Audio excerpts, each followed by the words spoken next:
Լակտացիոն ճգնաժամը, ինչ է դա և ինչ անել։ 2-3 ամսական երեխայի մայրիկները հաճախ դիմում են ինձ, ասելով, որ կաթը կորել է, ես այլևս չեմ զգում կաթի հոսքը և չգիտեմ ինչ անել։ Այս ժամանակահատվածում կուրծքը արդեն հարմարվել է հասուն լակտացիային։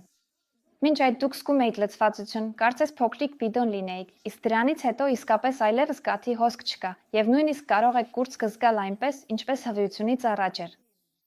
Ինչպես է հիմա աշխատում լակտացիան։ Խողովակի համակարգով։ Այսինքն ծորակը բացում ենք, կաթը հոսում է, ծորակը փակում ենք, կաթը չի հոսում։ Ո՞ր է բացում ծորակը։ Իհարկե, դա երեխայի ծծելն է։ Երեխան սկսում է ծծել, և կաթը մեր օրգանիզմի խորքից սկսում է հոսել։ Ուստի մի անհանգստացեք, ամեն ինչ լավ է։ Հասուն լակտացիայի ժամանակ արդեն արտադրվում է այնքան կաթ, որքան անհրաժեշտ է երեխային։ Ինչ է տեղի ունենում փոքրիկի մոտ։ Նրա մոտ տեղի է ունենում զարգացման կտրուկ թռիչք։ Երեկ պետք էր այսքան կաթ, իսկ այսօր ավելի շատ։ Ինչ պետք է անել։ Նախ և առաջ հանգստանալ։ Այո, երեխան սկսում է լաց լինել, կրծքի մոտ անհանգիստ պահել իրեն, բայց մեզ անհրաժեշտ է շատ հաճախ մոտեցնել երեխային կրծքին։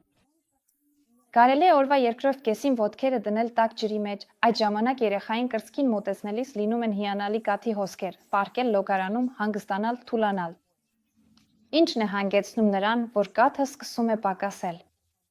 Մենք տալիս ենք սառեցված կաթ կամ կաթնախառնուրդ, երեխան լավ է քնում, կրծքին չի մոտենում, և արդյունքում օրգանիզմը մտածում է, որ պետք է ոչ թե ավելի շատ, այլ ավելի քիչ կաթ արտադրի։ Լակտացիոն ճգնաժամ ու անվանումը շատ է շփոթեցնում մայրերին, դա մոլորեցնում է։ Բանն այն է, որ սա լակտացիայի ճգնաժամ չէ, պարզապես երեխայի զարգացման հերթական փուլն է։